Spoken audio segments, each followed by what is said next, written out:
We've done this before. In season 1 of Debates Arena, we focus on sports, a topic that brings together many Ghanaian youth. But as we draw closer to the December general elections, the future of Ghana hangs in the balance. And it's been said that the voices that would matter the most would be the young, vibrant, and passionate Ghanaians who would cast their votes.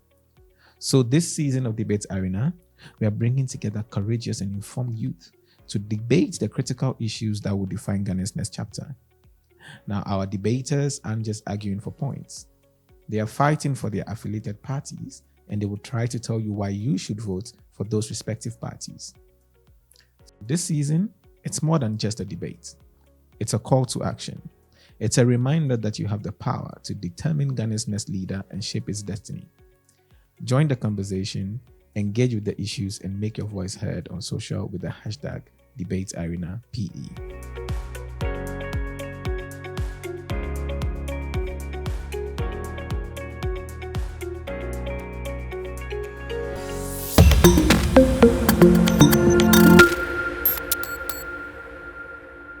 Hi, my name is Michael Safo Kantanka, and I represent the Movement for Change.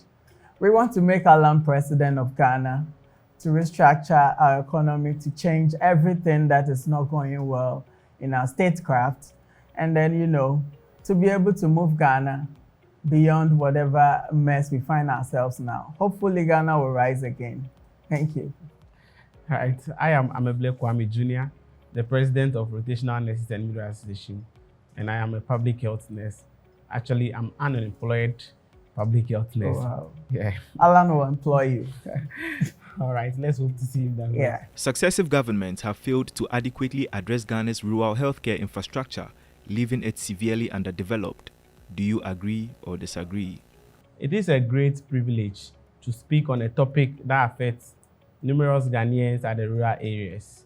Well, there's a commendable progress in our healthcare development in the rural areas, with government introducing a lot of policies. Successive governments introducing different policies to seek to improve the welfare of people in the communities. But if you really analyze some of these policies, they've not served to the great impact that they are expected of. We, as a public health nurse, a nurse who work in the community, there are some challenges that I can tell you. First to speak on is the infrastructures. We know of this current government policy, that's Agenda 111, trying to build hospitals in the various districts across the countries. But when you go to those areas, you see the policy can be there, but there are a lot of things that have to be done before bringing up the policies. Accessibility to the facility is one problem. If we talk about infrastructure, we are talking about good road network, good water systems in the community. Some facilities, as I speak, have been completed, health facilities, but actually in the bush. So what is the essence of building that facility? To talk about low staffs, there are some facilities in Ghana here that serving a community with only 2 nurses or 3 nurses. So low staffs. And what happens is that it's not that we don't have staffs. As I'm speaking, I'm unemployed. I've not been employed yet. When it's time to employ me and you send me to go to Achimbieni in a very deprived community, what will motivate me to go there? Nothing.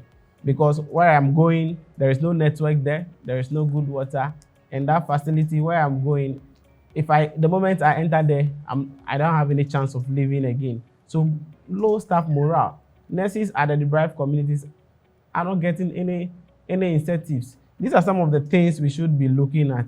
Someone who is in the community, in the village chiefs, let me call it a village chiefs, is taking the same salary with someone who is running a 12-hour shift or a 6-hour shift in the city. But the person in the village, at every point in time, there is no shift. You are only 2 in that facility.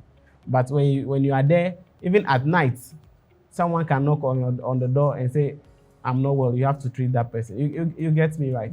But someone who is in the city, or let's say a better developed community, is on shift, goes to work in the morning at 8 and close at 2 p.m.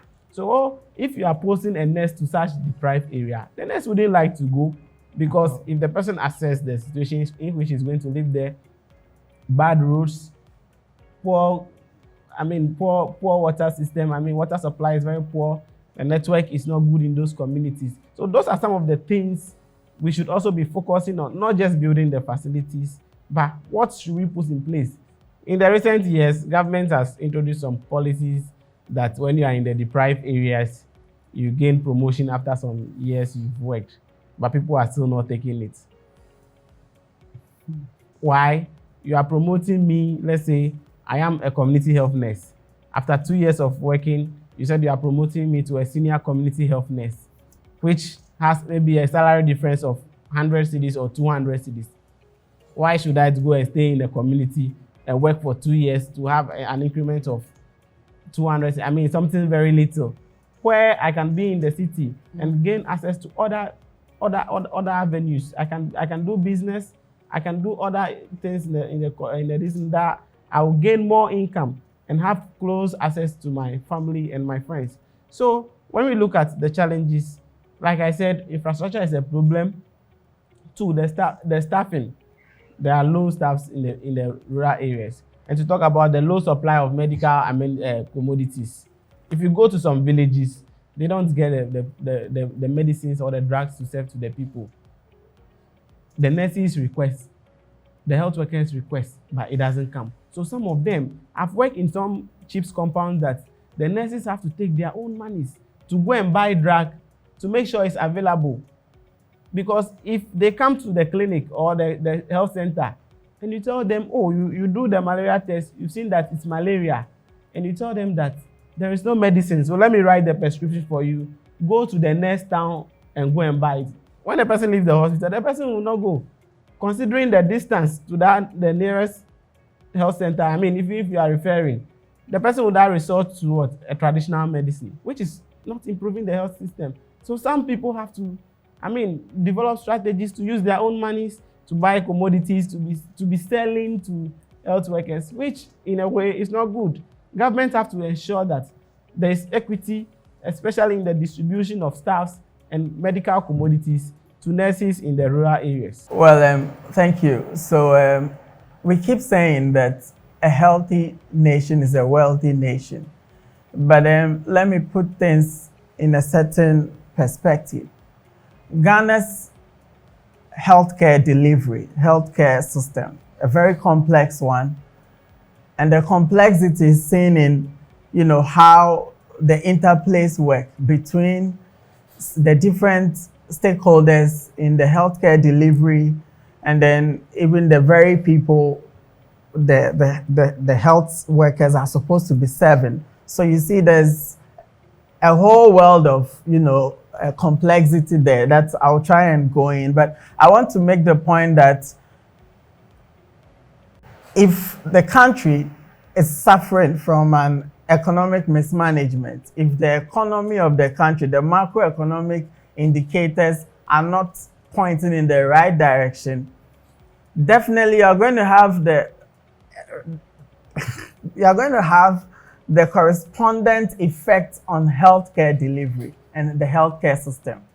So there's this proportionate, relationship between a health system, like all other factors of growth or development in a country, to the economy, the bigger economy. So that preamble laid, I can now go into the main issues. You said you are unemployed. Why are you unemployed? Because government cannot afford to add every student who graduates to the payroll. You get it? Because, again, of the economy. The economy is crashed. So they can't add on a lot of weight. Already, we are spending over 70% of our GDP on emoluments, paying salaries and benefits. So clearly, then you have a problem with staffing when it comes to healthcare. And just like other systems, I'm going to limit to health because this is a health discourse. Now, back to our complex health system. We need to strengthen every level of healthcare delivery. So Ghana has 5 levels of healthcare delivery. We are looking at the health posts, the primary care facilities like the CHIPS compounds, CHIPS zones and all that. And then from there you have the health centers and clinics. And then from health centers and clinics, you have the district facilities, district hospitals, and then you have the regional level, and then the tertiary like Kolebu, Konfanochi, and all that. Now, like the name goes, it's healthcare delivery. So you're supposed to deliver a service to people. And then people have different needs that make them come to different facilities. So for instance, people in Accra would not get up and just go to Kolebu when they have headache. Maybe there's a clinic by them, a primary care facility by them, they will go there rather than go all the way to Kolebu or UGMC. So there are referral systems at the tertiary level.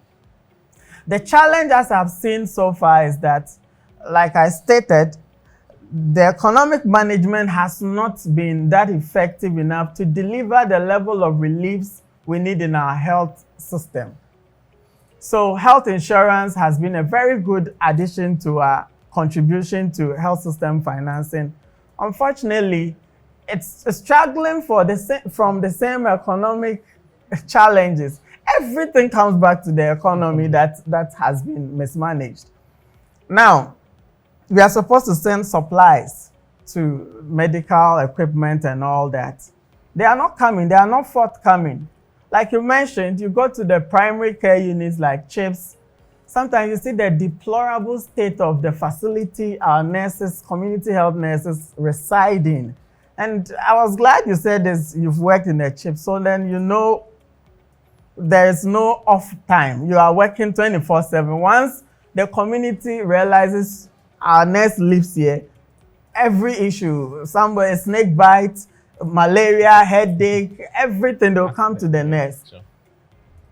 That is the burden at the primary care units. That is the burden you have at the community and rural levels. Now, the question I would want everybody to ponder over is, what has been government's contribution to strengthening our health systems from the primary all the way to the tertiary, where you have no bed syndrome and all that? I had a friend who called me almost a year now. Safo, do you know somebody who can help me get a bed for my father at Rage Hospital? That's a regional hospital. The dad was not well. I managed to make a few calls, then they got a bed for the father. But eventually, I think the man passed on because the travel time to the hospital and all, and the time they were bouncing them. They got to the hospital, they said there's no bed and all that. So clearly, different facilities have different problems. Why is it that government is unable to resource each of these facilities? Why is it that government is unable to, do as much as the development partners are doing? And so back to my question, what has been government's contribution to our health system strengthening? What would have been our fate if we didn't have agencies like COICA, JICA, the World Bank, European Union, all these international agencies? If they were not building the CHIPS compounds and all that, then you have politics as usual. And that is why I keep stressing on how crucial it is for Ghanaians to accept the great transformational plan Alan Martin is preaching. Because in there, you have a master strategy to strengthen every single component of our health system. Every single one, from CHIPS to health centers, to staffing, to equipment, to, all kinds of stakeholders who are well catered for in the great transformational plan. One other additional Alan Martin is proposing is, let's have what we call a general practitioner. So for every community or a zone, we zone the country, like it's done in Cuba and other developed countries. If you live in a certain range or zone, then there's a doctor assigned to that zone or that range. This is unprecedented. This is what Ghana needs now, because not everybody is like me who has doctors around me that anything I can pick a phone and call a doctor and I'm sorted. There are people who have real challenges, but they can't access healthcare in Ghana. So access is a problem. Now, whereas we try to bridge the gap in terms of access with our introduction of primary care facilities like CHIPS zones and all that, you realize the health facilities themselves are unable to create demand. What do I call demand? They are supposed to deliver healthcare. Now, healthcare is in varied ways. It's their duplicity of, needs that people come to the hospital with. So if you need endoscopy, I don't think you go to a CHIPS zone for endoscopy. You go to a regional or a tertiary facility, right? So at the community level, where there's direct interface with these community health workers, are they creating the demand for the service by resourcing the facilities? And the answer is no. We've left all these things to, the international agencies, the partners to do. Ghana Health Service is yet to be that economically strong enough to provide the needs of our complex health system. So clearly, the buck stops in leadership, as the US President Truman says.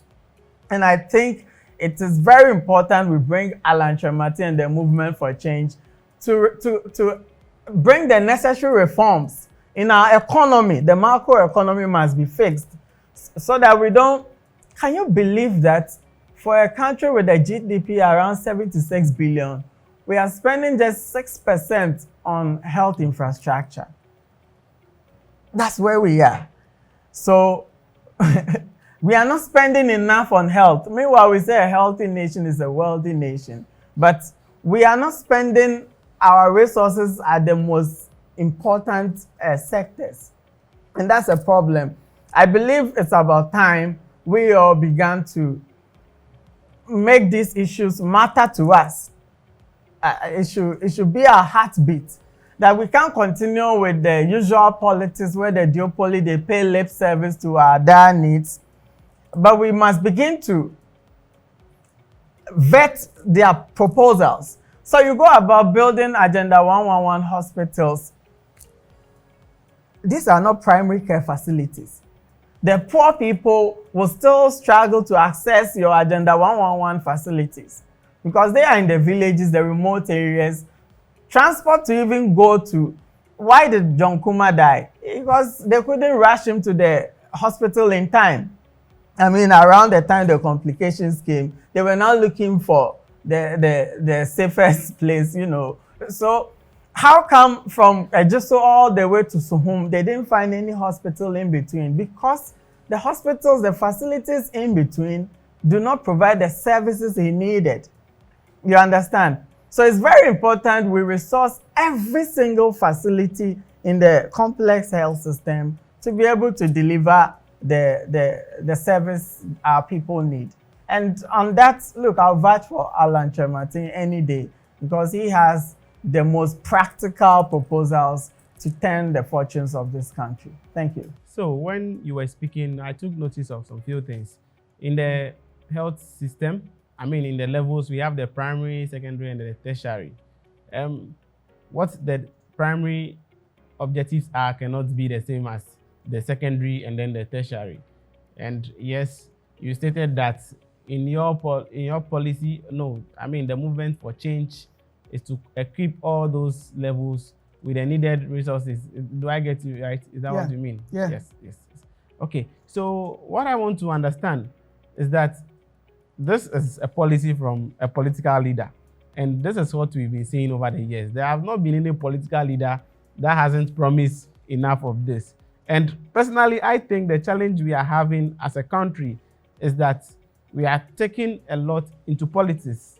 Whilst health is not a privilege, but then a right. According to WHO, no matter your race, your creed, color, even your political affiliation shouldn't prevent you from enjoying some of these benefits. Yeah. So I think regardless of whoever becomes president, our fight should just be on the things we need at our various levels rather than focusing it on who becomes the president to make these things happen. Because as we are here now, Just as you stated, Honorable John Kumar died because he couldn't access a nearby, facility.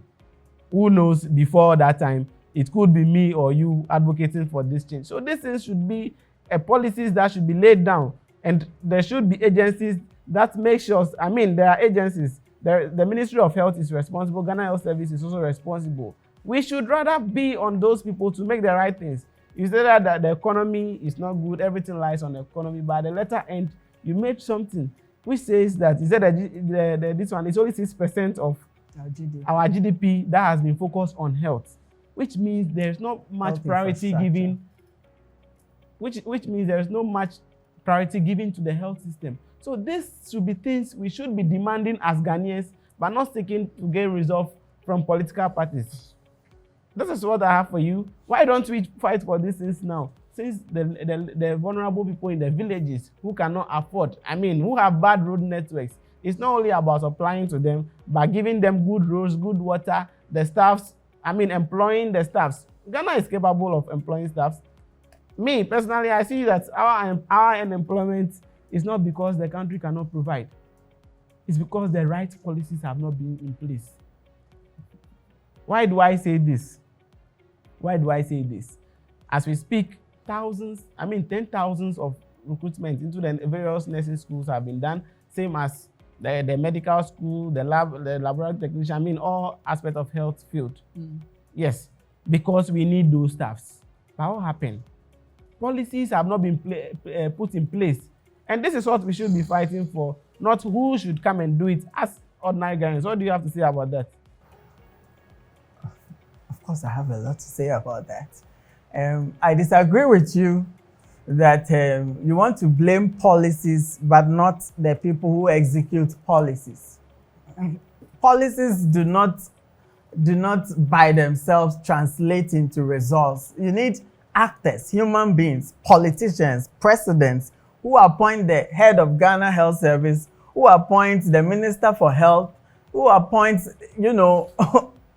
at every level of our healthcare delivery, you find leadership there. Sure. And so it becomes a bit disingenuous for you to want to conveniently blame policies and shy away from addressing the perpetrators of our impoverishment, the mess we find ourselves. You said a policy can make you employed. Well, to the extent that that policy can give the government a very good balance sheet so that they can add on to their payroll more employees, then I beg to differ. Government must fix the economy before they can get. So for instance, we run a deficit financing regime where even like I said, the money to pay our salaries for people have worked. GRA takes revenue and all that. But the money to pay people's salaries, we have to borrow to come and pay them. That's essentially what deficit financing is. So definitely you won't have enough fiscal space to procure all the necessary medication, all the necessary equipment to build the infrastructure, the roads and all these things you talked about. The buck stops with leadership. I don't see how we can excuse government. We are here because of the decisions and indecisions of our leaders. Really. I'll give you an example, and that goes to President Akufo-Addo's credit. He came and the ambulances we had in the country was nothing to talk home about. He just said, okay, every constituency must get an ambulance by a leader. Ghana has ambulances all over. Of course, there are structural issues there too. Fueling, you call them, they're even getting them to attend to the emergencies and all that. It's a problem. That's another conversation altogether. But I'm trying to draw your mind to the fact that with a good leader like Alan Tremati, and I don't think people have paid attention to Alan's contributions globally enough. Throughout his life, he's served at the global level before even joining politics. So he's not someone you can say was made from our NPP NDC politics. No. Alan in 92 started Empretec. Emprotech now became a UN project that he ran across Africa called Enterprise Africa. Through that Enterprise Africa, he gained recognition by Nelson Mandela, by key people who saw that this man is different. He's on a transformational path for countries he touched. So if this man gets up and says, hey, we've been doing things the wrong way with the MPP, NDC, toxic, adversarial, it's like once MPP is in power, NDC becomes enemies. They can't contribute anything to what MPP is doing. You should have these toxic debates, you know, to the extent someone can say you have polluted more water than us. You know, these are not progressive enough. Now this man has come out of this duopoly and he's saying, guys, let's do things differently. There's a transformational plan. Let's be united around a national development plan. And he's brought a great transformational plan, which gives the path, the very solutions you need at every point to transform things. I would want you to look at his policy proposals like the general practitioner scheme and pitch it against all the others and tell me his is bad. You can't. So let's look at policies and the technical competence the person brings on board rather than, you know, I'm very careful in using some words. There's a word called hegemony. Hegemony is when there's a dominant group all the time, so everybody's attention is on the dominant group, MPP, ND, so they can't even begin to appreciate the role a new movement can play in our forward-going, our development. That is our problem. And I think all of us young people should be serious about this call and then assess them based on their competence level. And Alan will be our next leader, trust me. Well, I picked the point from you that says Ghana needs a more visionary leader. Mm-hmm. Yes, I think that is what we need as a country, and we hope to see that. But my point is that, yes, you made mention, I know this is not all the policies about health. A lot. There are a lot, like you can say, yes. But when you look at the issues in the rural areas, I mean, factors that affect their health, it is not only about the infrastructure they have there, but it relates to the road network, the water they drink. That's and you know, yes, I mean, even the staffing system and all that. Recently, there have been rising these kidney diseases, and most people in the rural areas are dying of kidney disease without even diagnosing it. Do you get it? Because the accessibility is not there. Have you bothered to look at what caused the surge in kidney infections? You know, it's around these Galamsey sites. Yes, I'm telling you, and I know it for a fact. There are lots into that. So if they are polluting our water with mercury, and we have government appointees complicit in this perverse deed, then we have a problem. See, that's why we have to set aside this duopoly and begin to look at things that will work for all Ghanaians. Which leader serves our common interest? That is it. Now, go to the rural areas again. At the community health planning services level, you have, it's not like just the nurse doing their work. No, there's a community health management team, community health teams, which comprises of a rep from the district assembly, a rep from health insurance, a rep from the chiefs and elders. Yes, and then the natives, there's opinion leaders.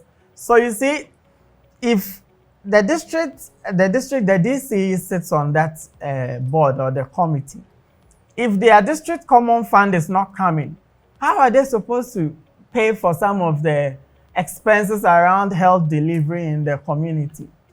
Well, you get it. Yes. So you see, the buck still stops with leadership. Government must pay the common fund, district assembly common fund. so that they will get money for development needs in the district and the communities. But it's not coming because the economy is broke. The country is broke. That's why we are here. That's why we need to change this regime. These people focused on amassing wealth. They don't care. Just drive out of Accra and you'll see poor people all over, even in Accra. Sometimes I go to some of these ghettos just to interact with the guys. It's sad. On the Lagos Avenue, I stop. Sometimes I want to interact with these sex workers. If you hear why they are doing it, you will be sad. We are not building a country. I don't want to accept the fact that these challenges we are facing in the rural areas is because the country is broke. So, I don't want to accept that fact. You understand? If we say the country is broke, the economy is not doing well, but we have other sectors running well. Like you understand? What? There's no sector in Ghana that is running well now. Okay. It's been ad hoc measures all over. I can tell you for a fact. And if I don't see how a country owing so much, you can say we are not broke. If we are not broke, why are we owing so much? When we look at our rural areas as we speak today, and we look at other agencies or sectors, I could say that the economy isn't the factor why the rural, areas are not developing in terms of health. What are we seeing? Just in the recent weeks, the Youth Employment Agency has recruited some number of people that have been trained in different fields. Skills. Some are hairdressers, some are this, some are... Yes, that's a very good initiative. So if we are saying there is no, the economy is not good, it's not in a good standing to support rural areas where staffs are not there, medical supplies don't go there, then it's not being fair. So it's all about priorities. It's not always about good leaders. We can have a good leader who have nice policies, but implementation of those policies would be difficult because the system, and when you want to build a system, it's going to take a whole lot. So I agree with you that Ghana needs a visionary leader, but when that visionary leader comes, I would make mention of this. The current president, His Excellency Nana Akufo-Addo, yes. When he was in opposition, he was a very visionary person as well. Great, he did a marvelous work being the president, but there is more work to be done. I'm not here to pinpoint what he has done and what he hasn't done. So that could be the same in the position of the movement for change. We as youth or health leaders, health workers coming up, want to see lasting changes that are not based on politics, but about policies. And those things cannot be changed. When these Agenda 1 hospitals are built, some of them will be left there. Maybe, should it be that there is change of government this coming December, the successive government will not be ready to continue that project because at the long end, it will be termed as we started it. The NPP started it, or His Excellency Nana started it. No, this shouldn't be things that are ongoing. A lot of projects have been abandoned just because of government policies. We have indifference. But those projects should be continued by the successive government to bring development rather than focusing on policies that brings credit to an individual. That's what I wanted to bring to your notice. Well, I disagree with you entirely. Because like you concluded, everything Alan is saying is not for Alan. It doesn't bring credit. If it's bringing credit to him, then it's the legacies he would have left as the transformational leader, like Deng Xiaoping and all these big guys for China and other developed countries. But the fact remains that we are unable to provide for our complex health system because our economy is not doing well. And so we are at the mercy of development partners who, like I mentioned, JICA, COICA, all these agencies. They are the ones, doing so much at the rural areas and, primary care facilities. And then for an unemployed nurse, I want to assure you that should Alan come, if you vote for Alan, he's going to set up 100,000 booths to provide what we call early detection. So for diseases like hypertension and all these slow killers, I'll call it. We are going to set up 100,000 booths that will employ young people to run them. With Alan inheriting an economy that is not in a good shape. It's crashed. How is that possible? This is a very intelligent question. The country is broke. Alan, I'm coming to answer. Don't worry, I'm answering. You referred to the economy as crashed, so I'm just using that to... I'm saying you've asked a very intelligent question. Can I answer? Sure. Yeah. The country is broke. It's true. Now, Alan is making all the promises.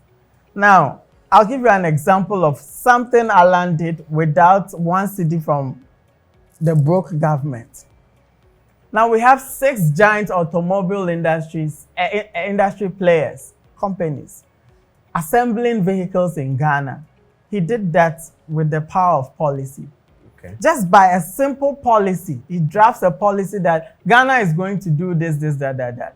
You attract investors. You attract foreign direct investments into your country. So with this, you agree with me that private sector. It's not always about the leader, but it's the policies that should be laid down that brings this change. Kofi, who drafted the policy? And you said... Who drafted the policy? You see, is it not the leader? It is the leader. Who is going to execute the policy? It's the leader. So, how do you take leaders off without the equation? without these policies, there will be no result. Somebody must sit and draft it. We've been in a country for how many years now? It took Alan Martin to draft a policy that we are going to start an automobile industry in Ghana. And you had all these giant car manufacturing agencies coming in. When we focus on the healthcare system, there are policies. There are policies that are not being enforced. It comes back to leadership. Yes. So that's why you need Alan to come and execute all these policies. We don't need to have someone. A different person. Let's no. What I'm trying to say is that you don't think leadership must change for things to work. Leadership change for things to work. And leadership is like a train. It has to move to make progress. I saw you trying to, you are a bit in despair because you feel the leaders have not done. It's been politics as usual. They've not done enough. Yes. And you try to compare Akufo-Addo to Alan. But look, I'm not comparing. Alan cannot be responsible for Akufo-Addo's mess. No. Akufo-Addo is a person. Yes. He has his strengths and weaknesses. Alan has his. You understand? Actually, I would say I love the visions of... That can be said of all other presidential aspirants. Alan has distinguished himself.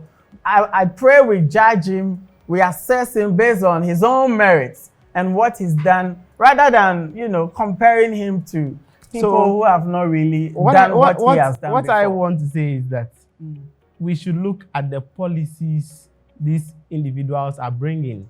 Our choice should be based on the policies. Yes, and on policies, then everyone will go for Alan. And based on the discussion we are having now on the health structure, in the rural areas, it should be based on the policies which are already there.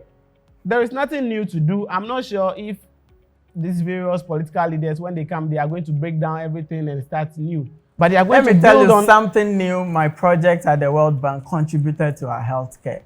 Just by documentation. You realize you people at the primary health, you say you are working, but you don't document. You say you went for child welfare clinic. You attend. No, you don't document. You are wrong. You are wrong on that. If you my say that, project created the dashboard they are using now. You're saying I'm wrong. We document. I know what we are talking about. Documentation is one key process. But what I have to say is that documentation was a major problem in Ghana health service delivery. I'm telling you for a fact, and that's on authority. No. I would say that's wrong. On what basis do you say it's wrong? Documentation was what they say was a problem. That cannot be a problem. Well, it was a problem. If it was, maternal and child health program MCHIP? Yes. Yeah, we were running it. I was a technical advisor. Well, we should be embracing change. So I would say it was a problem. Every solutions we have today were So you problem before. concede it was a problem? It was. Yes. It was. It could be, but now it is not a problem. It is something, a result we have gotten. So we should focus on. It's not a problem because it's been resolved. We identified it and worked on it. Now there's a dashboard, the District Health Information System, DIMS. You know it. Yes, I know DIMS. Yes. So if I'm saying it, it's not like I'm speaking out of. I didn't get you. I thought you said it's a problem. I mean, if it was, that is fine. But that's not a problem so now. That's why you need a leader to come. The problems we have now. Let's talk about the problems we have now in our rural communities. That is, they don't have the infrastructure. How will they have it? You need a leader to fix the economy before he can get the good balance sheet to buy all the supplies you need at that level. My brother, join this team, join the movement. It's for young people. Let's reset our country. What these guys are doing, we are not building a country. We all want to build a country. Yes. But so I'll give you a copy of the Great Transformation Plan. You should read and then, you know. I will do that. Yeah. Let's build that. One thing we have to focus on is the development of our rural areas. When we are talking about the infrastructures in the rural areas, the poor staffing, the amenities, the supplies, those are things, we can't say government has failed.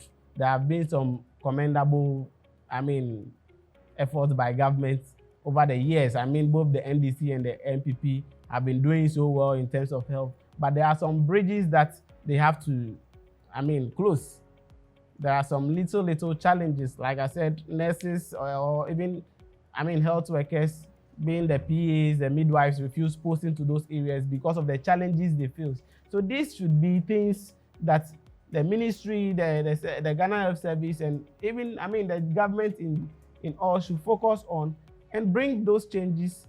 You see, the documentation was a problem, but now it's not a problem. That is what we want to look at, that before in the rural areas, assessing the healthcare needs were a problem, but now there are no more problems on that. So I would not say government has failed. Well, they've done great, but there is more to do.